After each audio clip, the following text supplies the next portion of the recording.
Hindi ko mauubos eh. Thank you, thank you.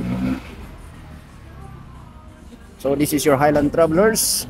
Ay kayo, kapi tayo. Okay, hello once again. This is your Highland Travelers.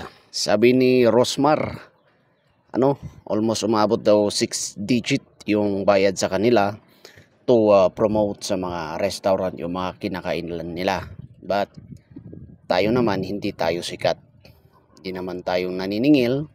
And as long as magustuhan po natin yung ambience, magustuhan din natin yung food, and we will promote them free of charge. So sa mga gusto pong magpa-promote dyan, message nyo lang po ako at tignan ko po kung meron tayong time para at least pumunta po tayo dyan sa mga restaurant or mga food or ano namang gusto nyong i-promote natin.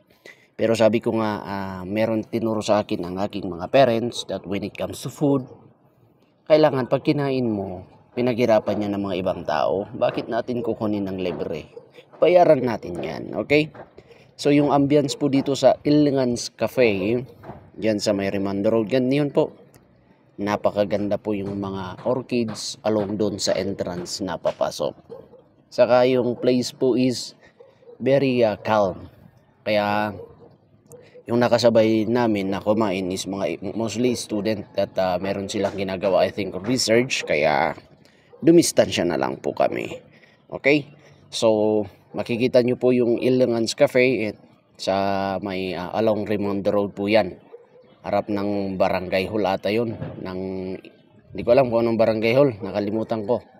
Basta, kung nakikita nyo yung karwasyan doon, meron. Makikita nyo yung cafe na Ilongans Cafe, and yun na nga, sinerve sa atin yung food, and alam nyo na, dahil voracious tayo, wala tayong pinapatawad, coffee din pag may time ayon, ubos na naman, ubos na naman.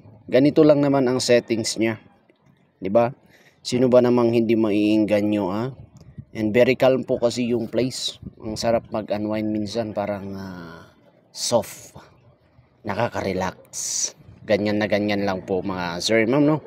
So if ever sa mga gusto pong pumunta dyan sa Ilongans Cafe, sabi ko nga po, pwede nyo po kasi yung isabay, baba po kasi nito is catering services din, nag-offer sila. And meron din silang car wash on the beside. Yan. So habang kina-car wash yung sasakyan nyo, you can have now your merienda time, lunch, breakfast, and dinner. It's up to you. Okay? So, ayun, hindi tayo sikat. Pero, as long as kinakain natin yung food na pinaghirapan ng mga ibang tao, babayaran natin yan, ha? Walang free-free dito.